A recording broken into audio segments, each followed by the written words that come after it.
It is May 20th, 2022, 5/20/22. The Deuce. Here we are on the Wrestling Inc. podcast.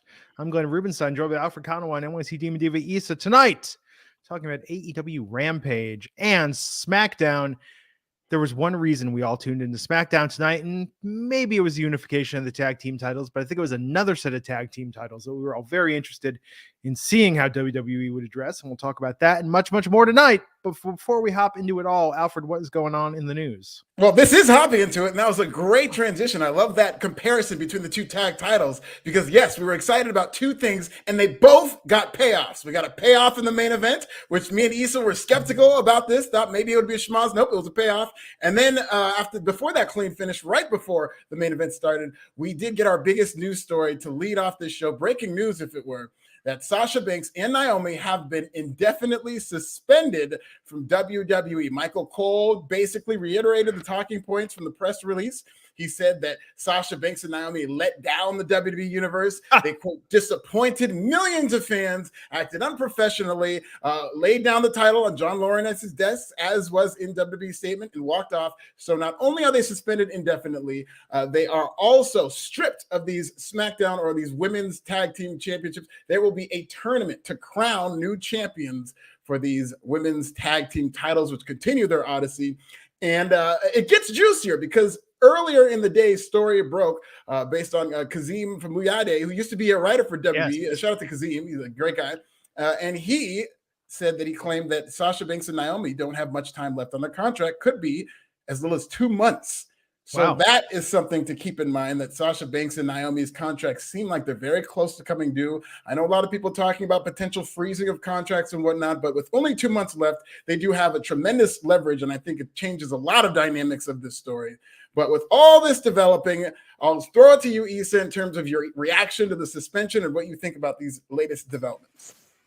I think the way they announced it was untasteful. And I didn't like the announcement. I thought it was, you can leave all this backstage drama backstage. You could have easily said that they're relinquished and there's going to be a tournament to crown new ones. You could just tell that was either scripted or fed to Michael Cole, and it was just, I just felt like it was completely unnecessary, because while I understand that maybe you need some consequences, as superstars don't think they can just walk out and get away with what they want when they're not happy with creative. I do understand that maybe there needs to be some consequences to those actions. You don't have to bring all of that into, you know, TV, especially right before the main event too. It kind of like, I'm glad that the match had some time to kind of like, you know, get over what you just saw and move on to the main event, because it was an excellent match. But I didn't think that WWE handled the announcement of this very tastefully. You could have just said the tag team titles are relinquished and we're gonna have a tournament and just leave it at that. Yeah, that's my opinion on that. I really just didn't like the announcement at all. And what tournament? Which teams? What, Doudrop and Nikki ASH, and that's it. With that. This was also a perfect opportunity to unify it with the NXT tag titles, you know, but of course they're just thinking on the go, and maybe they're not sitting down, and maybe they should have given themselves some time before they made the announcement to sit down and think what the right decision is to make here, because in NXT, those tag titles are not really doing much either. So it would have been a perfect time to kind of like create a tournament where we unify both titles, in my opinion. Yeah. So another development in a second on that. But hey, if we're indefinitely suspending people in WWE for letting down the WWE universe, I mean, come on. I can think of a couple more names that should be at the top of that list. Including WWE, who let a lot of people down during a pandemic when they fired hundreds of people, didn't honor those contracts, but including WWE, yes. So as tipped off just now by Eric Wells in the chat, you search for Sasha or Naomi merch on WWE shop, you get a big fat 0. Wow. These negotiations are getting tough. This is WWE trying to control the narrative. This does not surprise me at all. This is straight out of the WWE playbook. This is Vince saying Bret screwed Bret. This is the company trying to take the narrative as you would expect them to do. I am siding with the athlete here, and that's how I see the situation. I'm very pro-athlete. I see Sasha Banks and Naomi as athletes at the end of their contracts, and they don't like the creative. And for a host of other reasons, they're now using that leverage to get out of those contracts. And this is, Aaron Rodgers did the same thing with my Green Bay Packers, and it only resulted in him becoming the highest paid player in the history of the NFL. So I just think it's hilarious that Sasha Banks and Naomi being suspended. That suspension is as real as those titles. It's basically with 2 months left in their contract. It's basically them saying, "I quit." No, you're fired. Like they're at the end of their contract. Right. So them being suspended is just it might as well be storyline. Even though this is shoot based, it might as well be storyline. This is all just one big contract negotiation. And as upset as WWE is with Sasha Banks and Naomi, the last thing they want is Sasha and Naomi showing up in AEW, and they know that. And they can show up like that with so little time left on their contract. So I just think this is all back and forth negotiation, and we'll see how it goes. Yeah. Wow. Very petty move on their part that they pulled the merch. Yeah, this is right out of their playbook. I'm not surprised by any of this. Very, very crazy. Look, if I'm Tony Khan, I'm thinking I would almost make a point that those contracts can't be enforced. I would offer to foot their legal bill and get them on AEW and use them as the reboot of the AEW women's division. Okay, Tony Khan, I know you watch this podcast. I know you're a big fan, and I know you love this hat. And I will give you this hat if you just ask nicely. And I'll also give you this piece of advice. You're a billionaire. What joy do you really have in life at this point? They say money can indeed buy happiness if you have enough of that. But if you have too much, it becomes irrelevant. What does it matter? What does it mean? So I would suggest that you, Mr. Tony Khan, could perhaps find joy as a billionaire in screwing over another billionaire in the name of Vincent Kennedy McMahon. So why not get a hold of that paperwork? Get the finest legal minds to comb through it and figure out, is there a way, is there a ground, is there a loophole that you can break this contract and get Sasha and Naomi on AEW television ASAP?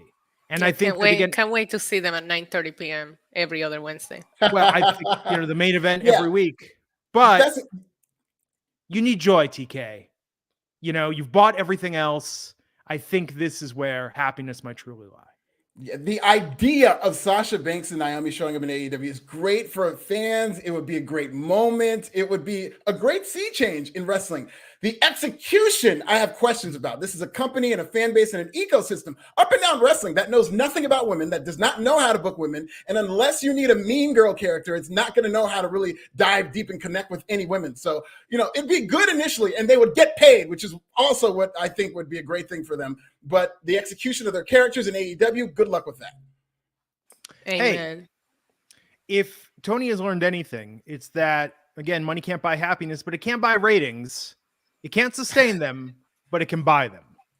Yeah, it can buy a whole 300,000 people on Friday. I think this could, I think if they get Sasha, Naomi, and Alfred, you've talked about this, AEW struggles with finding more resonance with women in the Black community and so on. This could be good for a couple 100,000 extra viewers at the start, and if they can sustain them, I think it's a good strategic move for AEW in the long run. I feel, I'm sorry, I'm not trying to sound negative here because I want nothing but the best for both of these women, but it's like Tony Khan could have easily already screwed over WWE with the people that he already has brought over. And I'm talking about male performers, and these male performers are still being booked like crap. So imagine what kind of hope should we really have for women where he don't even know how to book 3/4 of the NXT that we loved, right? You have so many former NXT champions on your brand that you're doing absolutely, like we just saw Malachi Black in the ring with Fuego del Sol, for Christ's sake. So if that's how they're treating some of the guys that have jumped over there, how are they going to treat the women when they do absolutely nothing with the women? I just feel very iffy about that particular switch for these women. Yeah, I'm with you on that. It's a best case scenario. They get paid big time by WWE, potentially reset the market for women in wrestling. So all these people confused of what they're doing, that would be another plus. And they stay with a company that clearly knows how to develop their star power, and that I think they're a better fit with at the time. I mean, I think this is a chance for them to do a real reboot and have a division that is infinitely more meaningful, because they're bringing in two of the biggest superstars in all of professional wrestling, let alone women's wrestling. Yeah, absolutely, 100%. And let's not forget, because this gets swept under the rug and even ignored in the narratives that have been developed about the situation, Sasha Banks struggled with depression, and she said in her documentary that wrestling broke her and drove her to that. So if she's in any situation that she feels that she does not want to be a part of that could potentially trigger that, I'm all for her leaving it. I don't care if it's before a show, I don't care what the timing is. The priority here is her mental health, which is the number one aspect of this entire thing, I think. And her leaving tells me that had she stayed and just grinned and bear it, like some people are saying that she just needs to do her contract and be a professional, if she would have done that, it could have possibly triggered another mental health episode. And that's something that I know that she's working to avoid. Well, and if you've got 2 months left, if it's really that low, okay, strategically, do you want to ride it out and have, the typical exit send off? Maybe she ends up getting squashed by, Aaliyah or something, and then she decides what she wants to do after that. Or do you want to be a fucking legend and just walk out on taping day, belts on the table, middle fingers in the air? Hell yeah, like Tupac rocking out of that courtroom. That's what I'm talking about. Hold it down, the city girls. If wrestling knew what it was doing with women and all this stuff, they would make them like the city girls. And I know that Sasha and Naomi are probably taking cues from things they do, not necessarily ripping them off either, but just kind of taking that spirit and being able to translate it into pro wrestling. I think it's beautiful. I think this whole thing's beautiful. They're about to get paid. I'm all for athletes doing this. This is the norm in sports. It's for athletes. They'll unfollow the organization. They'll go back and forth, and then they'll get paid because they have leverage. I love it. And in wrestling, look at all the documentaries, okay? And I'm saying this is wrestling. Don't do this at your job tomorrow. Don't, when your boss tells you to do something, just don't start answering every question with thug life and spitting at the camera. That's not a good move. Okay? That's, Chappelle did a sketch about that when keeping it real goes wrong. Goes wrong. Don't do that. But in the world of professional wrestling, you don't want to be famous. You want to be infamous. You want to be a legend. You want to be one of those people they talk about in the documentaries 50 years from now. And it's probably one of the only industries in the world where that will get you much farther and turn you into a legend than just have you be, someone who was famous and well-liked or a good hand, Yeah, absolutely. And especially in pro wrestling, and especially in their positions. I think, listen, all this stuff about professionalism, once upon a time, it was considered unprofessional to want to be traded. Once upon a time in sports, you had to play in the same place for the rest of your career. And then one day, Kurt Flood said, listen, I don't want to be in St. Louis or wherever he was, Cincinnati. And he wanted to be traded. And he was seeing the way Sasha Banks and Naomi being seen. And now it's normal for players to be traded, to want to get out of somewhere and go somewhere. Yeah. You need players and athletes to take stands like this sometimes, whether you agree with it or not, because I think long-term, the changes will be positive. Yeah. I agree. Speaking of being professional, you guys haven't acknowledged Roman, and that is extremely unprofessional of both of you. Well, I'm sorry. Sorry. He's here literally waiting for you guys to acknowledge him. My apologies. I acknowledge the tribal chief Roman Reigns. And the dog Roman. Have you bought a little vest for him with little cuffs, to wear? Or gloves? No, they don't fit him. Even the WWE had that Roman Reigns collar, and it was too big for him. Why aren't you on Etsy getting something custom made? Send the measurements in. Yeah.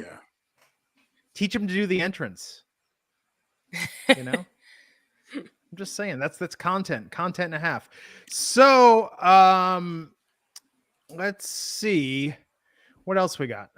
Well, we got another major blockbuster news story that broke yesterday. Stephanie McMahon has announced a leave of absence, apparently on her end. This was in the works and it was planned to a lot of employees. They were shocked. Stephanie McMahon released a tweet that said, quote, As of tomorrow, I am taking a leave of absence from the majority of my responsibilities at WWE.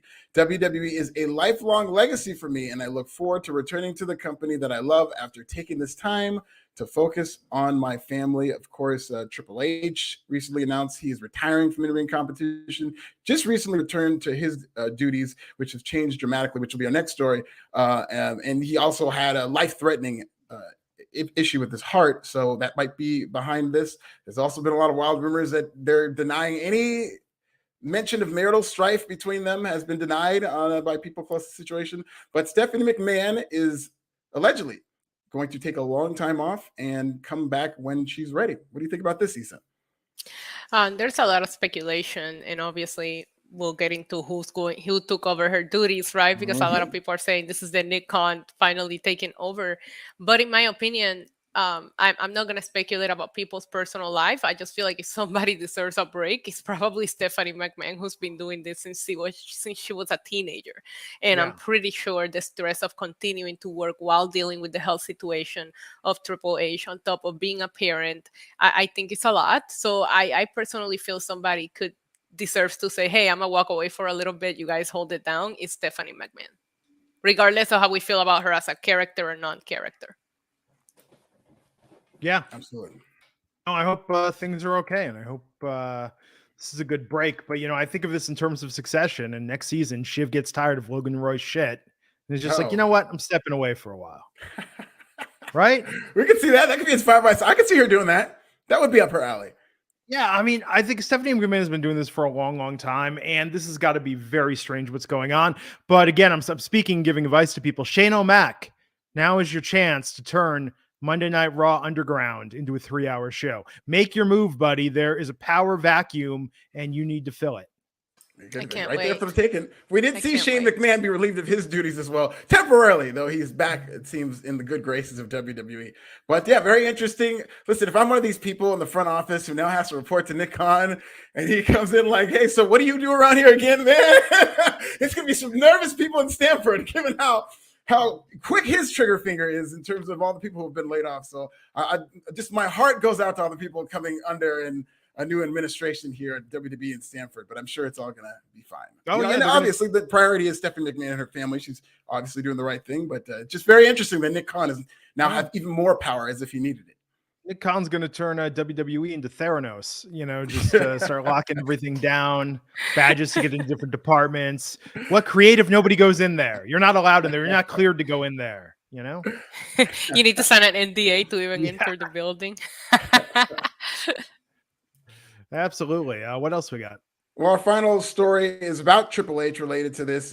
He is back to his full-time duties as Executive Vice President of Global Strategy and Development, but his duties have changed tremendously, it looks like. Even though he's in the office full-time, he has been representing WWE. He appeared at an annual shareholder meeting. They was talking about the NIL program next in line, but it's far different than when he was running NXT and pretty much being groomed to be the next in charge or the heir apparent to Vince McMahon. That seems like long ago, because it looks like his duties are completely different. What do you think about these developments, Issa? I'm just happy that he's healthy enough to just, have any kind of role.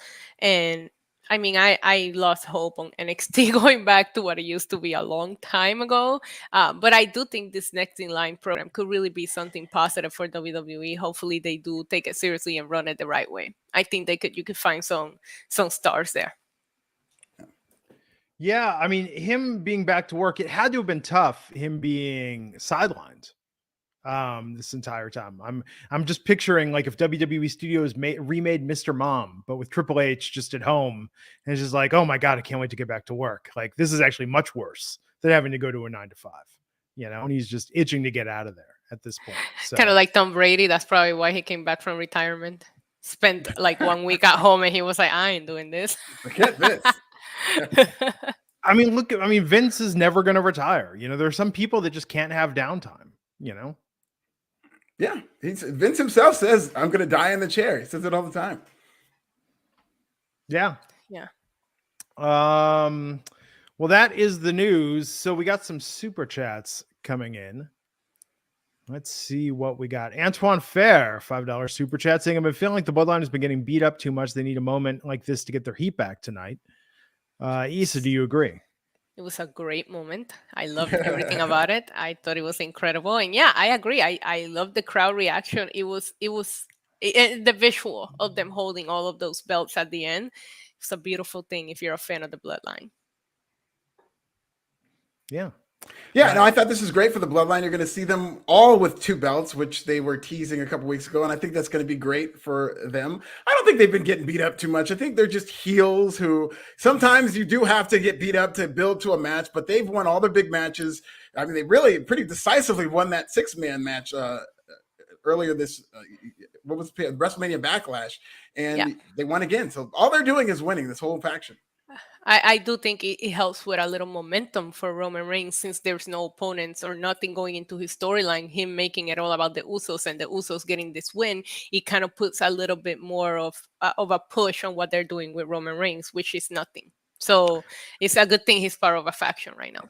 But Roman, I was thinking about this the other day as I was watching. Say it, Glenn. We're gonna fight. Say it. So, let me tell you where Roman's at right now. Like, I was watching old UMTV Raps on Paramount Plus, which if you haven't checked it, you got to subscribe to Paramount Plus. 50 classic episodes of UMTV Raps. I'm watching an episode. I never knew that Kumo D came out with a response video to LL Cool J's "Mama Said Knock You Out." Mm-hmm. Like, they never showed it on MTV. They only showed it in UMTV Raps because if you do something like LL did with "Mama Said Knock You Out" that's so definitive to establish you, and much like what Roman does as champion, like, no one could even respond to that.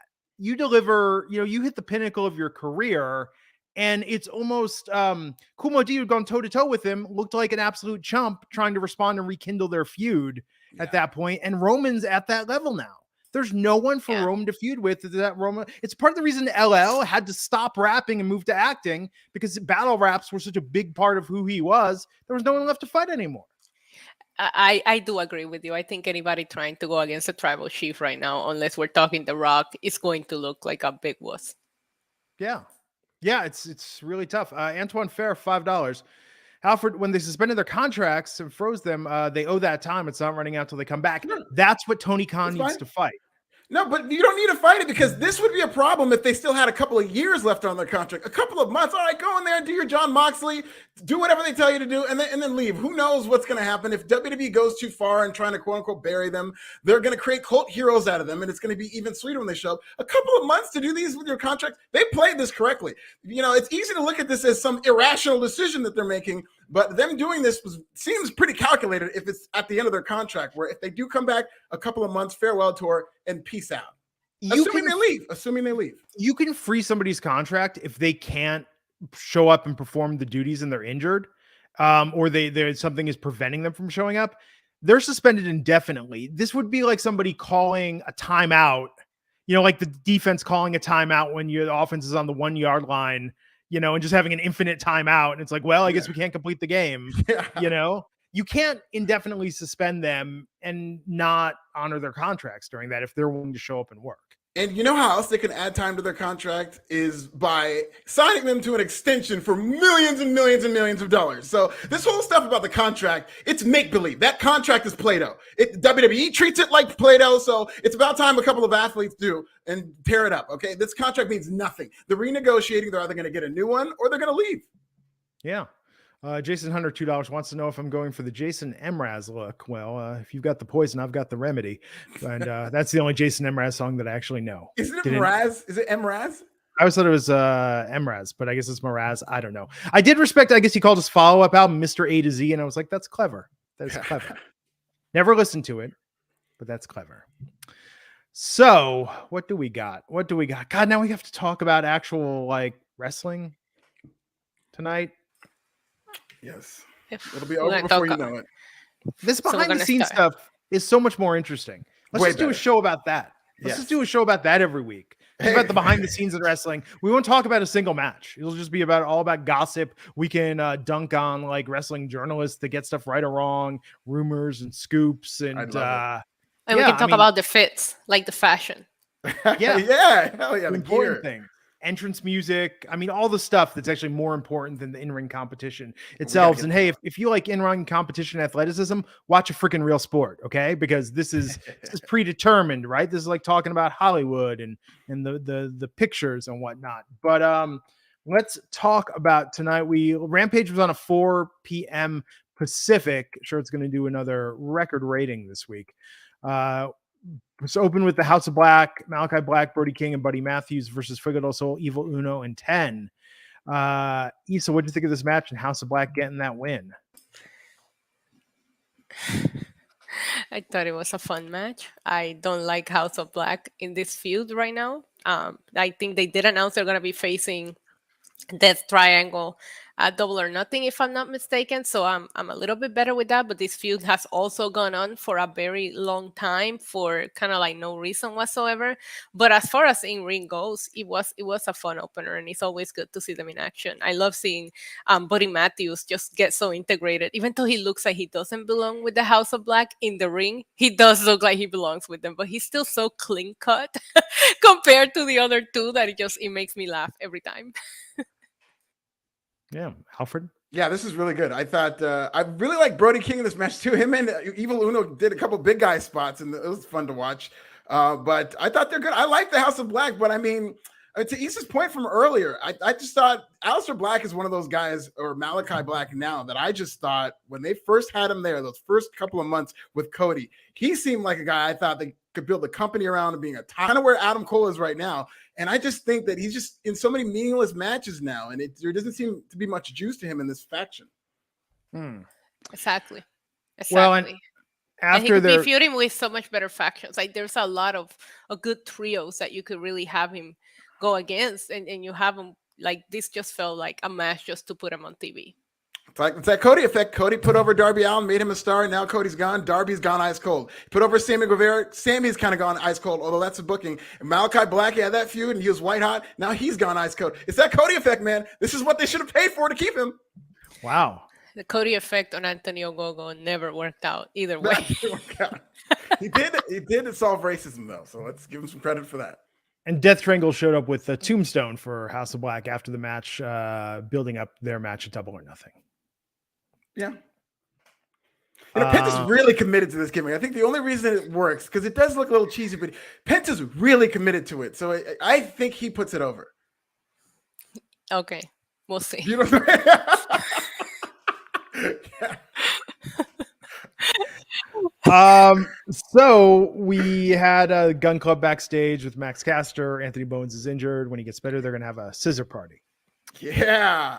I'm liking the scissor thing. I had a scissor party with Britt Baker. What? Where was I? Oh, it was at WrestleCon. There's a picture of me and Britt Baker scissoring. It's great. I saw that picture. It's a great picture. Yeah. For free, too. For free. Yeah. Anyhow, what, Glenn? What's wrong? Listen, it was funny. I always tweet that I would like to scissor Britt Baker, and she saw me at WrestleCon, and she likes the tweets when I send them out. She likes them. She saw me, and she's like, "It's you," and I'm like, "Gosh, awesome. You want a scissor?" She was a good sport about it, so it was great. So we had Sean Spears facing Big Damo, and I was like, I know Big Damo, and I saw the chest hair and the back hair, and I was like, oh my god, it's Danny Kane. I haven't seen him in a while. Nice. So you recognized him based on the body hair? Because I was like, oh my god, that is absurdly disgusting body hair. Like that, you know what I mean? Like most body hair is in like kind of a pattern, or wrestlers shave it off, or it kind of has a look where it has this uniform nature to it. Oh, but not Danny Kane. Like, I mean, this is like it's got like calyx upon calyx of body hair, shoulder hair. Like it's an impressive spectacle, you know. It's patchy in parts. Like it is what it is. It's performance art. But yeah, Big Damo it's on my list of things I wish I could unsee.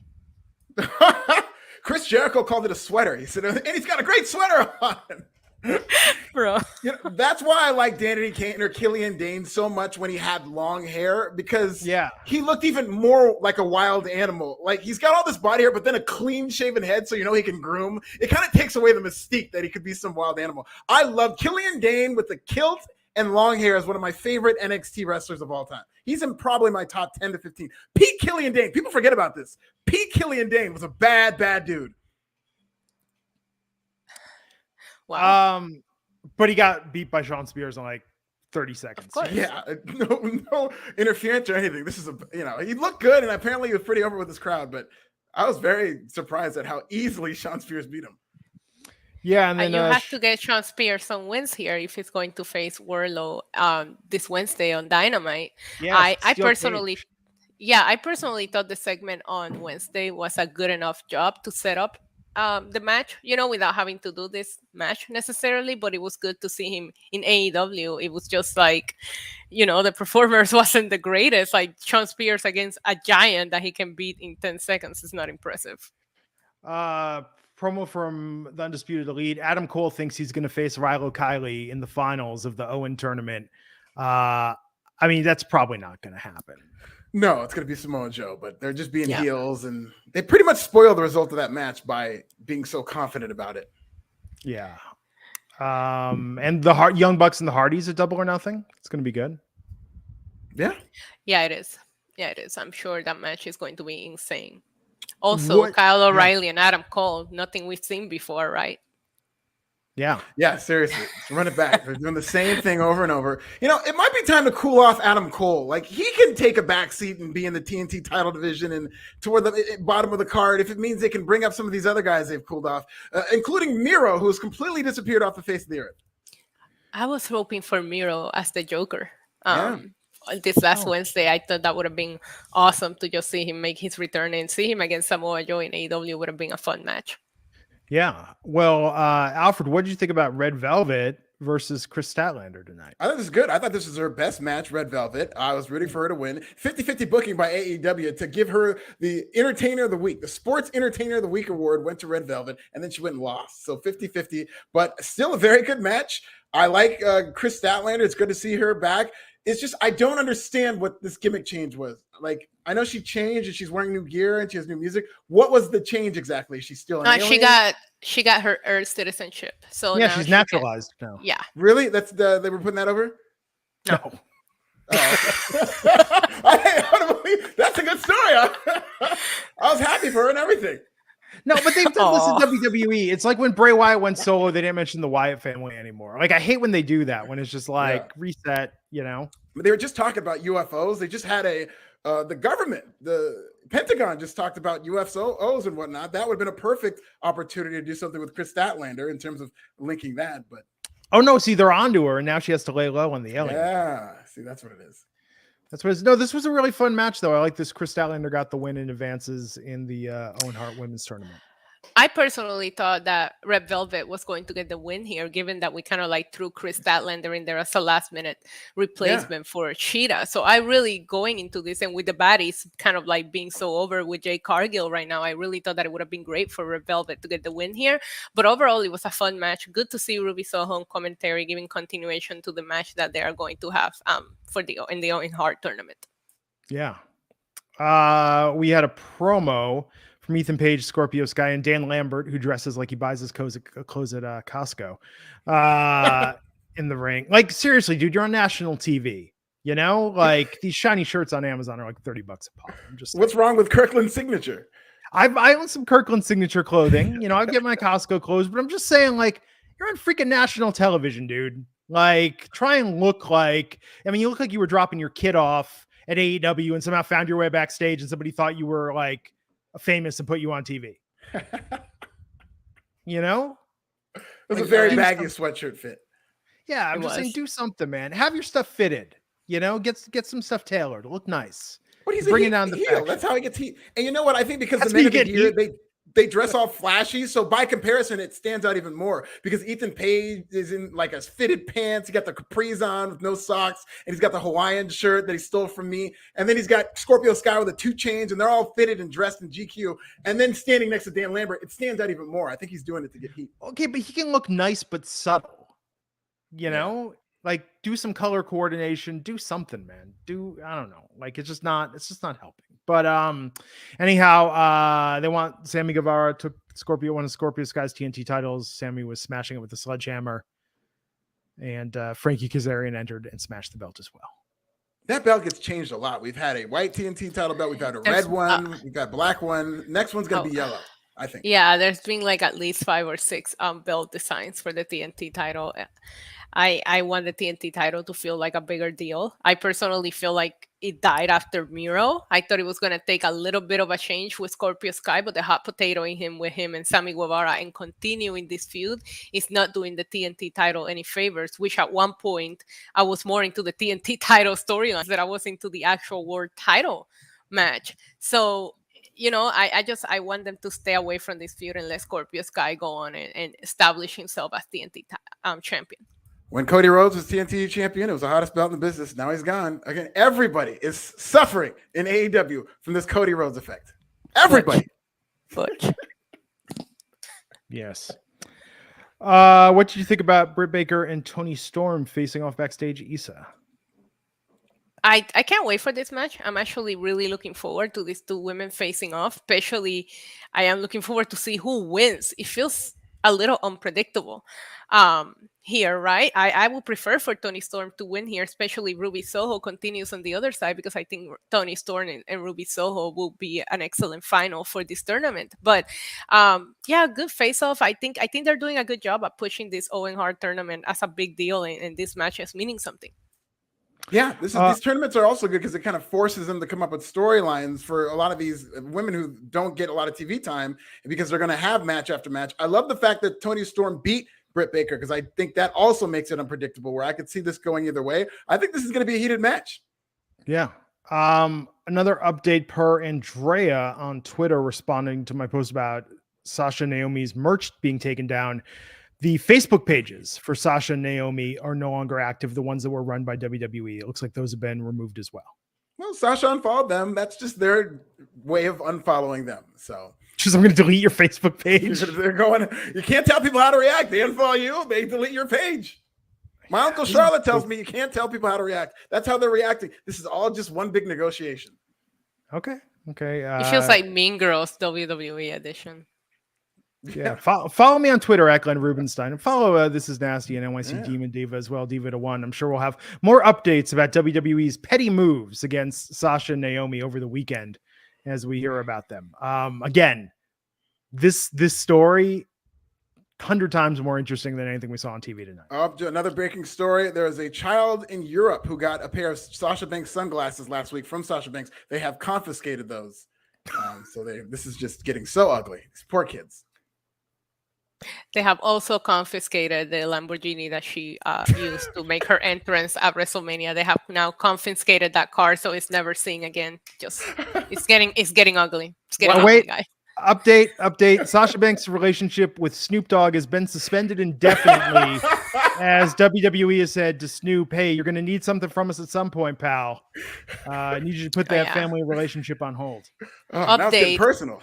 Update, I just received an email from WWE asking for the glow sticks that they gave us at WrestleMania for their entrances. We have to send those back now. Wow. WWE has just trademarked the color blue. She could no longer have blue hair. She's got to dye it immediately. This is horrible. Oh, WWE just trademarked glow in the dark, so Naomi can no longer wear anything that glows in. This is getting ugly. Jeez. Oh wait, I just got a text from Vince McMahon. Effective immediately. Once again, Matt Morgan is the one and only Blueprint. Calling Sasha Banks the Blueprint was a mistake, and we apologize for any hurt feelings this caused with Matt Morgan. So there you go. It's good. It's rightful place. That was always his rightful place. So at least we get a happy ending. So the main event tonight: Bryan Danielson and Jon Moxley versus Dante Martin and Matt Sydal. Sydal. Yeah. Issa, what did you think of this match? Yeah, I thought it was fun. I was more into the whole leg getting stuck thing because we saw it all over social media Wednesday night. I know. I was waiting for that. As soon as they announced the match, I couldn't stop thinking about the whole. Yeah. What was it at work? Was it not at work? Etc. I love Mox and Brian and Regal and this whole faction, and it just feels like AEW has some really good tag teams, and then the field going on for the tag team titles, it just feels like it doesn't even matter, right? Because I feel like these tag teams are a little bit better than what you have going into this tag title feud, like FTR, Young Bucks, the Hardy Boys, Brian and Mox feel a lot more interesting than Jungle Boy and Luchasaurus and these other tag teams. So the match itself, I thought it was fun. I thought it was a lot of fun wrestling tonight on AEW. Easy show to watch. It went by pretty fast. I think they'll do better in the ratings just with it being at 7 instead of like 12 in the afternoon. So yeah. Alfred? Yeah, this was I thought it was overall pretty good episode, and I think if obviously the rating should be a little higher. Who knows with all these time changes that they keep going through? I don't think it helps that in 2 different weeks they're jumping around, but should improve. You know, you shouldn't be hearing from me tomorrow, so it should improve in terms of the overall viewership for these for this show. Yeah, but the next week we're back at like 5:30. Yeah, that's the problem. Yeah. I am Air $2 saying the leg stuck is on the AEW YouTube channel and the aftermath. So in this match, I too was hoping that they would show that. That's what my main interest was. It really distracted me from this match. Me too. I was like, when do we get to the leg? When do we get to the leg? Well, let's talk about what happened. So Bryan Danielson and Jon Moxley defeated Dante Martin and Matt Sydal. No surprise there. Big brawl broke out with Jericho Appreciation Society and Danielson, Moxley hitting Kingston, Santana, and Ortiz after the match. Now you could see Bryan Danielson though, like wasn't really shown. The camera wasn't really on him, so that's when it was happening. So I just want to say first, I'm glad Daniel Bryan is okay. I know it was scary. He fell in there. A lot of damage could have been done to his leg, but barring that and the fact that he is okay, I do have to say this is the most spinal tap thing that has happened in professional wrestling in a long time. Of him just getting stuck between the ramp and the ring for 10 minutes and he couldn't get out. It was a work. He was working people. It was just his own game that he was playing. But, you know, according to reports, those close to the situation say this whole thing was a work. Why? Bryan Danielson's a weird dude. He's one of those people, kind of like a comedian. He likes entertaining himself. And sometimes it's funny. It's worth the joke or the rib if it entertains him. And he just apparently thought it would be funny if he pretended like he was. Wait, seriously? Yes. This is a good authority. I swear, this has been reported. Brian Alvarez of Wrestling Observer Live. There's a story about it on Wrestling Inc. It's said that Bryan Danielson did this as like some game that he's playing. That doesn't make sense. It does. Like what the hell kind of game is that? You know, it's like when the teachers tell you we're gonna play a game and he's just like freaking about knowledge and it's not a real game. Like nobody wants that. Like 4 years ago when AJ Styles was getting hit in the nuts a lot, I guess he did a spot on the top rope in the main event where he like was straddling the rope and he was in pain and he just sat there as they went off the air. AJ Styles stayed there in that position while the dark match with Cena and whoever went on. AJ was just on the rope the entire time. You got to commit to the bit. Yeah.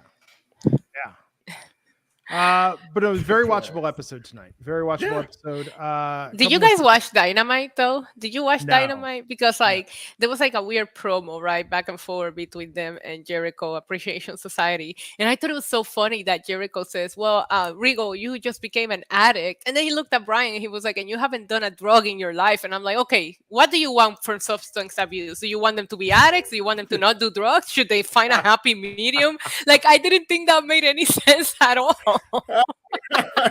You can at least do some drugs. I mean, come on. Yeah, but he was like, this one did too many drugs. This one hasn't done enough drugs. And I was like, okay, bro. Yeah, Daniel Bryan should have said this one is just right. Jared 12345 with the super chat saying people thinking the answer for women being misused by WWE is to go to AEW is like being locked up in Sing Sing and requesting a transfer to Alcatraz. Wow.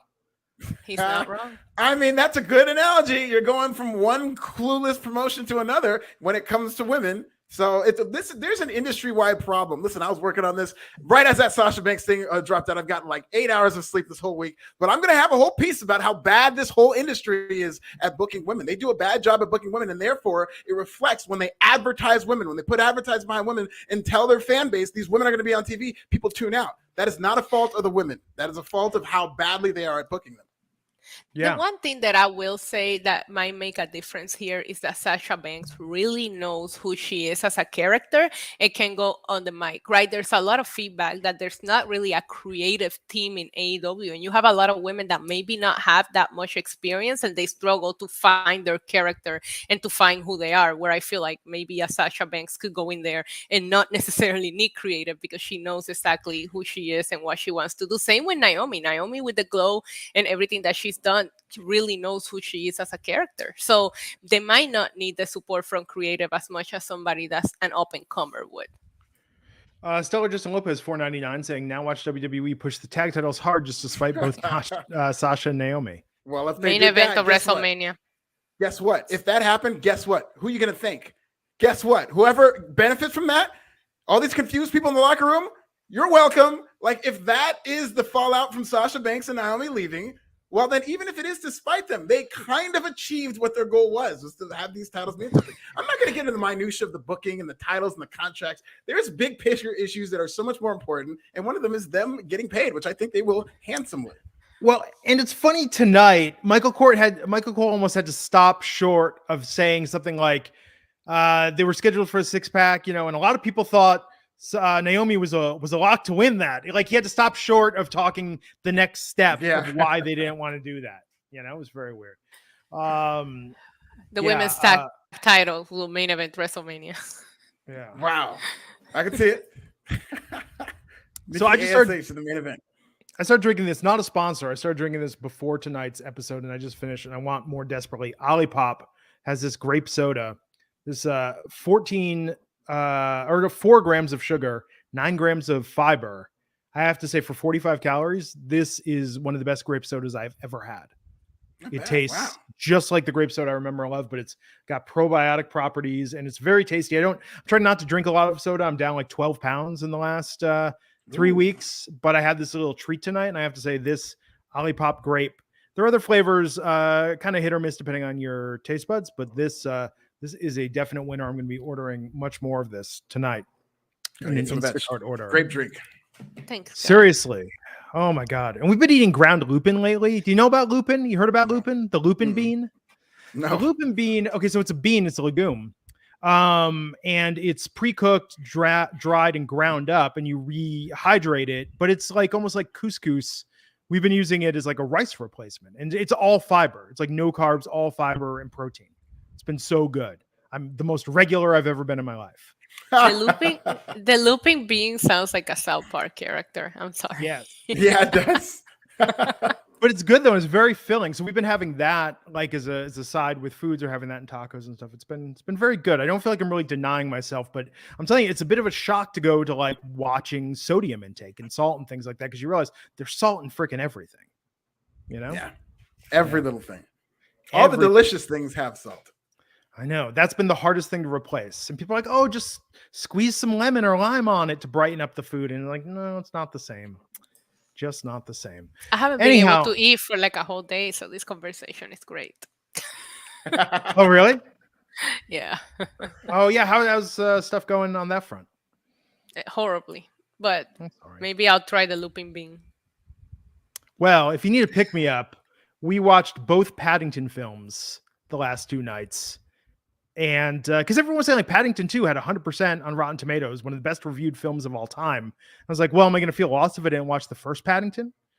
So we watched both of them. I have to say, the second one, super solid film. I mean, they're both delightful, but the second one was like legitimately a great movie. Great family film, great storyline, bit of a caper movie. Very enjoyable. Highly recommend it for anyone who needs their spirits lifted. And they're both streaming online.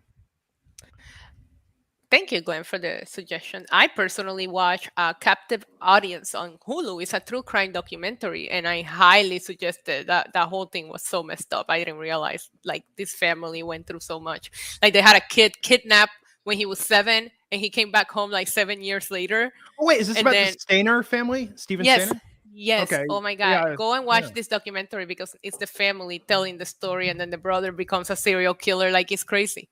It's good stuff. So watch that first, then watch Paddington after you like trying to reconcile the darkness in the universe. And then also watch the Mad TV sketch Clops, which are claymation like cops the show Cops, and one of them was Paddington Bear, who had a trench coat, and he got arrested for flashing people. It's a really great sketch. Watch that sketch after you watch Paddington Bear. This is what we mesh so well because we are so freaking different. Monkey Armada saying my midlife crisis is affecting the show. I've been doing this podcast for 6 years. I mean, this podcast essentially was there at the beginning of my midlife crisis, and I'm going to ride this out all the way to the end. You know? Hell yeah. Hell yes.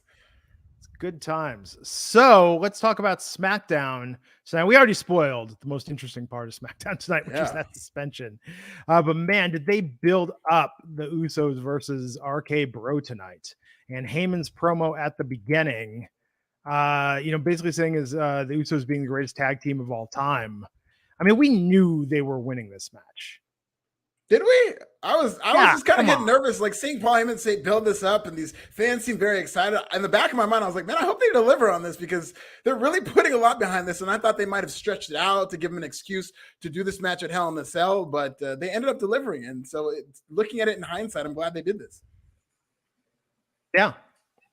I mean, this feud feels like it's been going on forever, but look, the booking only makes sense to have the Usos have all the titles with Roman having both belts. Yes, absolutely. Of course. I personally couldn't pay attention to Paul Heyman's promo. I was mesmerized by the tribal chief. I'm telling you, we got to get you the vital sign. You can order this on Amazon, I'm sure. We got to put all the sticks on and whatnot, and then just have you record yourself with the graph of your vitals when Roman's on screen, and that should be your reaction videos. Oh, it's amazing. I tweeted a picture of my heart rate when he came out of WrestleMania, like right next to me, and it was at like, I think it was like 150 something. It was bad. Steve Marcucci, Buck99, is asking the best booked women in WWE besides Charlotte. Oh, that's an interesting question. I would say I think Becky is booked well because even when she loses, it doesn't hurt her. Right. Yeah, she's just a big star. Bianca, they're doing a good job with Bianca. I mean, they have had a couple of hiccups. Bayley was having a hell of a run during that pandemic. Her and Sasha, yeah, they were OP. They were the MVPs of the pandemic. No, absolutely. Absolutely. So the first match night was Shinsuke versus Sami Zayn. Shinsuke getting the win. Where do you think this ranked Alfred in their pantheon of great matches that they've had since their first to take over Dallas in 2016? Yeah, it's a very high bar. It's one of my favorite matches ever. So it's at the bottom. I said, where does it rank in the pantheon? I didn't say it was the top. I said, where's it rank? I will say this is one of my favorite matches that they've had because I absolutely love this finish. I thought the finish was so great because I thought Sammy was going to get counted out. And there's an art form to doing that. It's something that they're great at Japan and New Japan Pro Wrestling. They're great at that last second count out. It's something they don't do as much as WWE. But since Sammy is such a world traveled veteran, he did it perfectly. And it would have been a perfect finish if he got counted out because he's been running from everybody. And he got Shinsuke counted out a couple weeks ago. So it would have been like he's getting his comeuppance. So I thought that was a finish. But then he got in and then he got immediately Sasha. And I thought that was brilliant. I loved it. Very fun ending. It was such a fun finish. The Bloodline shirt pops me. Every time I see Sami Zayn wearing this Bloodline shirt, I pop. I tweeted out a video of The Hangover when they do the toes on the rooftop and he cuts himself and he's like, Blood Brothers. I was like, I need Sami Zayn to do this next week to try to join the Bloodline. I can't wait for him to walk up to Roman and be like, we did it. Sammy is great, but man, he looks like he spends his off time in the board game Jumanji, like with that beard he's growing in the hair, you know? Like he just goes away for a year at a time in between matches to keep that mane going. But very fun match to open the show. Yeah, I love him doing the Bloodline hanger on. That's a very clever gimmick. We had Baron Corbin or Happy Corbin cutting a promo, still dissing Moss, talking about his $12,000 hat. You know, Baron, I can tell you we can get one of these for a lot cheaper. $70,000 watch, and he destroyed the Andre trophy. Yeah, they were. It was like just Andre's birthday too. It's very disrespectful. Yeah, yesterday, Andre, and more importantly, Malcolm X, but also Andre. It was also the day Paul Mooney died, but Andre the Giant. And May 19th was that day that what's that movie came out? See No Evil, when they did the big push to that with Kane. So a big day in pro wrestling for May 19th. But yeah, it was funny because he destroyed it, but this announce team really went overboard in like saying how egregious this was. They were just incensed, like, oh my God, how dare that scumbag tear up that trophy. So I'm just glad that Riddick Moss, Madcap Moss, whatever, is getting a gimmick change. Hopefully. We had Gunther versus Drew Gulak underway when we came back from commercial break. This is all Ricochet's fault. Worst motivational speaker in the world. Yeah, Gunther won that easily. Ricochet came out when Drew was being attacked, so it'll be Ricochet. He better. The least he could do. He set him up for this. Gunther's probably going to destroy Ricochet at Hell in a Cell. Yeah, so he wins the IC title. Yeah, that could be interesting. So tonight we were introduced to Max Dupree, the head of Max Dupree. Have we seen him before under a different name, or is that like a new character? No, I think this is totally new and not familiar at all. Not sure. He really looks like this one guy in NXT. I can't recall his name, but he looks like one of the NXT 2.0 guys. You know, I don't watch NXT. I just show up and read the recaps each week. I've never actually seen the show. I don't know. I do watch NXT, and I don't think he looks like anybody in NXT. I don't know if it's me being not observant, but he has a fresh new look that it's not like anything I see in wrestling. You're probably right. I'm confusing him with Joe Gacy. My bad. Yeah. He's the head of Maximum Male Models, who has clients that can headline Paris Fashion Week at WrestleMania. Okay, here's the deal. I think Vince McMahon thinks that Tyler Breeze and Fandango are still under contract, because you cannot have a male model stable, right? I mean, who are they going to put in this stable? They have to bring them back. Well, he's going to be like the agent. He's going to represent people. And there's going to be people who he perceives as models in his image. You can't. Who, Alfred? Who? Yeah, who? Mace. He's been doing matches with Mace. He was the guy, the tall guy, Brandon, but his name is Mace. So they're just going to get the people who you haven't seen on TV with abs and make them part of this needs to be a kind of gimmick where he's like a male model agent, but it's like those ripoff where you have to pay them like $10,000 to like get your picture taken and get your portfolio, but then you never end up going anywhere. If that's what it is, I'm here for it. I want to see him with Mace and T-Bar in their masks, and he's got them like wearing high fashion and teaching them how to catwalk. We need a makeover. Like he starts cutting their hair and shaving them. Like, oh my God, that'll be incredible. Actually. Oh, Shoddy saying you bring up Pretty Deadly. That's actually a pretty good call, because I mean, Pretty Deadly are just beautiful men. Yeah, I can see that. Seriously, I think Vince doesn't realize that he let Breeze and Dango go, because they would be perfect for this. Yeah, absolutely. All right, now let's call him up. Like, boss, we let go of them a while ago. Yeah. Marvin B saying Ronda and Shayna for women's tag team champ. I would never problem with that. Yeah, I'm with it. To see it. You know what? They might end up doing that because, they're going to try to over deliver with this, and maybe this will light a fire under their butts to put out better programming, and this could be it. By the way, that line about headlining WrestleMania and Fashion Week, those exact words were said to me by a WWE executive when I was doing an interview for the Rolling Loud thing they did. I was talking about how they're going to cross over to the mainstream. It was that exact sentence. So that's a WWE mentality all the way on down to LA Knight. So, but in regards maybe they really like this kid. In regards to who they could headline Fashion Week and just anybody. They're saying that they want to make their wrestlers this global brand to where they could headline WrestleMania just as easily as they could headline a Fashion Week. And then they talked about all these other entities, whether it's Rolling Loud or any other entertainment space. Wow. They've got it's the WWE propaganda, man. It's live at work. You hear that, Joe Gacy? You're going to go to Mania and Fashion Week. With the Druids, too. You got to bring the Druids to Fashion Week. You hear that, Von Wagner? There's hope for you yet, buddy. Tailored robes at Fashion Week. We had Raquel Rodriguez versus Shotzi, heel Shotzi tonight. Issa, what'd you think of this match and Shotzi getting beat so easily? It was fun. I expected Raquel to win just because of her performance against Ronda Rousey last week. I thought you keep her dominant in case you want to redo that match, since we don't have an opponent for Ronda right now. It's been fun to see a couple of fresh matchups in SmackDown and seeing Shotzi on TV. Wish it would have been a little more competitive, but I'm not mad at this. Well, and Alfred, what did you think about no Ronda tonight? Because that open challenge last week was so universally loved. I mean, we could have had maybe cut the next match that was super repetitive tonight to have her go against Aaliyah or Shotzi or somebody. 100%. Yeah, what'd you think of this? It might have been Ronda's schedule because I would like to see more of Ronda Rousey as the open challenge person who goes in there and gives a shot because it's an easy way to get rubbed. And clearly Raquel Rodriguez is benefiting from that. I thought this was great. I love Sasha Shotzi, but she's really kind of been defined as somebody right now who's going to be in this role where she's there to kind of make Raquel look good, who's a priority to them. And I think Raquel just kind of is instantly connected with this crowd. I think that match against Ronda was a game changer for her in terms of having this instantly great match, and now people immediately know to take her seriously as a star. So they were really reacting to her, and I just think she's perfect for the main roster. She was a good fit in NXT, but she's perfect for this main roster. I think that because there's not a lot of women in the SmackDown roster, maybe this round that open challenge is like an every other week kind of thing. Because if you do it every week, you're gonna burn through your roster in like 4 weeks. That's all they have back there. So I'm not mad about them not doing it every week. But then if we don't see her, it's better. Because if we would have seen her today and then she doesn't do the open challenge, she doesn't seem consistent. Yeah. True. So we had Xavier Woods wrestling tonight. Hey, Issa, who did Xavier Woods wrestle tonight? Butch. Glenn. Butch.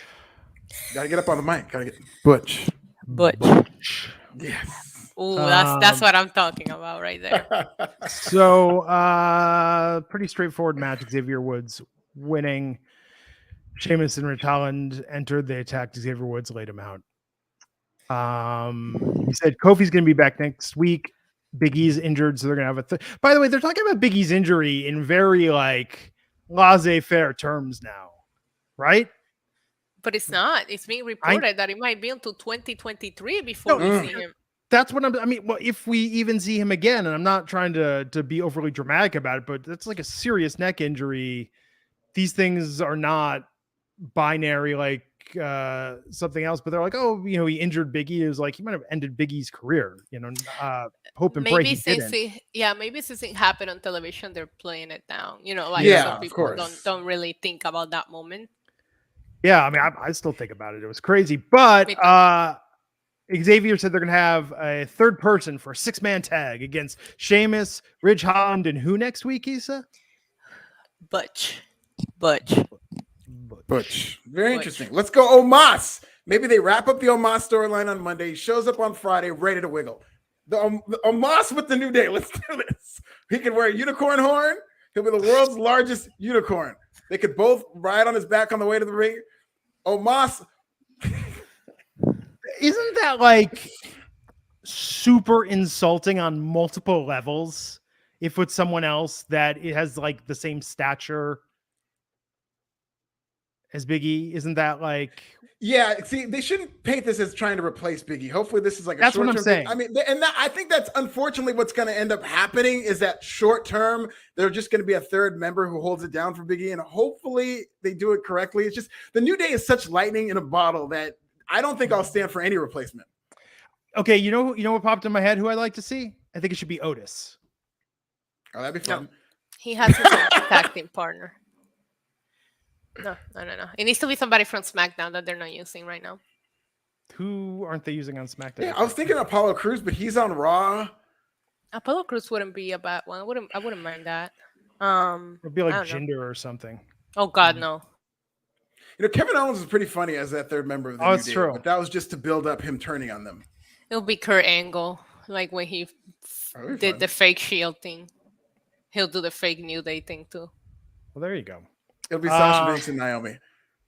Well, they're gonna win the tournament. They're gonna win the tournament. At the commentary tonight, Michael Cole says Sasha Banks and Naomi let us all down. Jesus Christ. Disappointed millions. The millions and the millions of disappointed WWE fans by these two women. Unforgivable.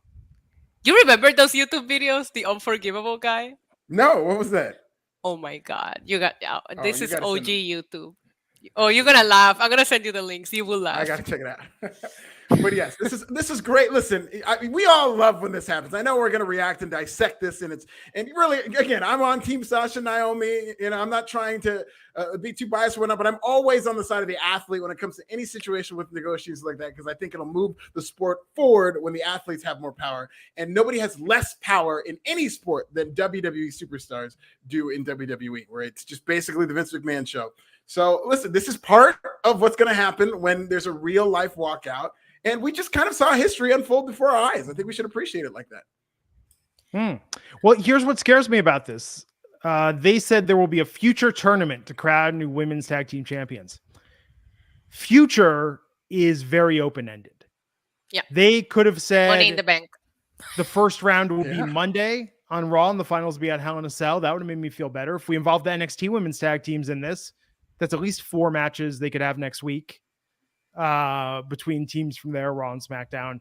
I am very worried that they are not going to be in a hurry to fill these vacant championships. Yeah, that was part of the problem. Like, it'd be funny if they played this out over the next 2 months, and then at the end of the 2 months, their contracts are up. Maybe they come back. Well, they're gonna do a tournament to get tag teams to then do the tournament for the tag team titles. They should have like a speed dating like segment, but it's just women talking to each other to see which one has the best chemistry, and there's your tag team. Like, that would be incredible. I actually love that idea. That's a great idea. See, this is why you need more women on the creative team. That's a tremendous idea. Are there women on the creative team currently? There are here and there. They're producers. I know Molly Holly's I think there's 1 or 2. Yeah. I don't know. I just don't understand how they have this division and they've never had ideas for it. Or any sort of creative spirit, And it's kind of a company because with the top stars, WWE's always so much better. That's why it's so frustrating to see the creative issues throughout the card, where you see a Roman Reigns who they put over Cody Rhodes. They have to be on their best behavior and book him to get AEW free agents, and they have done a tremendous job with this guy. They've done the Cody counter, which has helped their ratings. They've had him undefeated. Countdown. No 50-50 booking with Cody. All the things that people complain about with WWE, they're not doing any of those with Cody because they know they need to make him into a star. So they're perfectly capable of this. And maybe this is a frustration of a Sasha and Naomi. It's like, we know you guys can book competently. You just choose to relegate a lot of these wrestlers to nonsensical storylines. Yeah. The last time I cared about these titles was when Sasha and Bayley had them, and they have also the SmackDown and the Raw Women's title. Like, I thought the pandemic, they made me tune in, and it was great. But that is the last time I remember really caring about this. I did get back into it because of Naomi and Sasha. Yeah. I could see them unifying it with NXT women's tag titles. It'd be very easy to. I mean, there are like 5 women's tag teams in NXT. Yeah, there's a lot they could do. They really should. So let's talk about the main event tonight. We had RK Bro versus the Usos in a winner-takes-all tag team championship unification match. Issa, did this live up to all your hopes and dreams? It did. I thought that, like Alfred said, we were a little skeptical about it, but as the show went on and I saw the hype for the match, I was like, if they don't pay this off, it's going to be a disaster. So by the time the main event rolled around, I was in there thinking we were going to have a clean finish tonight, just because of the way they hyped it and the time that they gave it. The match itself started at 9:40. I thought this match was really good. I feel like I had to go back and watch their Survivor Series one and see which one I like more, because I thought they killed it at Survivor Series. But I personally really like this. I love the ending. I thought that first of all, in between the match, I don't know if you guys caught it, but Paul Heyman and Pat were having just a stare down on the commentary desk. They were just staring at each other. It was the funniest thing I've seen. But yeah, I really, really like this. And I thought that it felt like there was a lot of momentum back on the Bloodline side that they needed after this win. I know they've been winning, like Alfred said, but it really felt like a change in the atmosphere, ending SmackDown with them holding all of these belts. What do we do from here? That is the question. You can reset all of these stories and start like building good stories for all of them. But I'm worried that the Usos are now going to have the Roman Reigns effect of there's nobody for them and they're just going to walk around with these belts. Well, in the short term, Alfred, do you think that because the Roman helping Jay by grabbing his leg to avoid the super RKO, that there's going to be a rematch at Hell in a Cell with the Usos and RK Bro. I could see that. I could definitely see a rematch. Roman Reigns, I don't believe, is going to be at Hell in a Cell. So this could be a match that headlines the pay-per-view and even gives them a reason to have the match inside a cell to prevent outside interference. So yeah, I could see that being a Hell in a Cell match. I could also see Roman Reigns versus Randy Orton down the line. Maybe that's part of the reason that they had Roman Reigns interfere. I think Roman versus Riddle makes more sense just because of the Riddle attack on Roman last week, and Roman kind of went a little more hard on Riddle than he did on Randy tonight. But regardless, he just attacked both of them. Children were crying. Yeah, I can see both. I can see both. You know, I can see Roman and Riddle be good for like an upcoming pay-per-view. Maybe they'd save the Roman Randy for a stadium, and then, but a pay-per-view main event, Roman Reigns and Riddle would be good too. Sure. No, good match tonight. Very solid. But yeah, the problem is once this feud is over, I tell you, the Roman and the Usos just need to like retire, or maybe SmackDown becomes their show and they just run the show. Well, now's the perfect time to unify, to actually create new titles that like is one title. Now that all three of them have these two titles, like that's a great visual and stuff like that. But I think they should have some kind of ceremony to where now Roman Reigns has a new WWE belt and they have new tag team belts. No, hear me out. They create both new belts, right? Unified belts, but then they pull an AEW and they still carry the old belts, like what they do with the TNT title. You know how Sammy Guevara was carrying both? So that way they're carrying like freaking 9 belts or something like that. The Ultimate Dragon. If they create new belts, and remember the Fiend title, they're gonna call it the Bloodline belt, and it's gonna have like a little vial of their blood in the middle of the title, in the middle of the championship belt. Just like Megan Fox and Machine Gun Kelly did. I'm telling you, you think I'm kidding? This just popped in my head. I'm like, oh yeah, if there's a Bloodline title, like that's 100%. Blood will enter the equation. Yeah, that would be hilarious if Riddle and Randy Orton went on to both lose to Roman Reigns, because that's essentially the storyline they wanted to do with Sasha Banks and Naomi, is have the tag team champions go off and lose to the world champions. So they're going to get their storylines over no matter what. Yeah. Watchable SmackDown. Hell in a Cell, by the way, 2 weeks away. And aside from RK Bro and the Usos and Seth and Cody. Well, yeah, and Gunther and Ricochet. I'm not seeing a lot, but I was going to say aside from Uso and RK Bro and then Gunther and Ricochet, I'm not seeing a lot of SmackDown. Bianca. Yeah, but I'm saying SmackDown. You know? Yeah, there's not a lot booked yet. You're right. 2 weeks from Sunday for Hell in a Cell. 2 weeks. I think RK Bro and the Usos inside the cell would just be a spectacle. Like, I think it will be a fun match to watch. Oh, it will. I wonder now if they have both titles. I mean, Alonzo saying what a lot of us are thinking.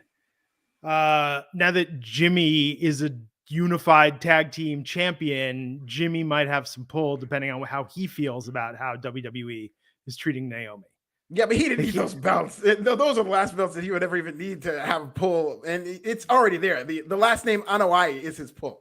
Yeah, but no, if they suspend him right now, like they got no Hell in a Cell main event. No, they're definitely not suspending. That's what I'm saying. Yeah. He might be able to have some pull. Jimmy's probably still not in fully out of the hot waters himself. So I think he's a unified champion. He should just stick around with hanging out with Jay and Roman, and he can support his wife without. I think we'll eventually hear all sides to the story, right? But you know, I don't know. You know, Jimmy hasn't been a perfect angel either. So yeah, and it's also just about, because it goes up to Roman Reigns, who that's the connection. It's Jimmy, but it's also Roman Reigns. It's a whole family, to where if Jimmy was pissed off and they decided they did want to do something to piss him off, best believe Roman Reigns would probably insert himself and try to help the situation. I mean, yeah, if they lost tonight, they were going to be homeless. Roman said it. Yeah, they were going to get kicked out of their house. It's serious. Imagine. Yes, imagine that. So good night for wrestling tonight. Fun podcast tonight. Thank you to everyone for joining us. Follow NYC Demon Diva. That's Diva with a 1. Alfred Konuwa's at This Is Nasty. I'm at Rubenstein. Ongoing updates about the petty measures that WWE is taking against Naomi and Sasha. Tonight, we didn't do it the other night. Tonight, we're going to watch Boomerang. Looking forward to it. It's going to be good. Got a new episode of The Offer on Paramount Plus to check out this weekend. It's gonna be some good home entertainment this weekend. Looking forward to it. Thank you everyone for turning out. We will catch you back Tuesday to talk about NXT. And until then, everybody, take care. Have a great weekend, and we will see you soon.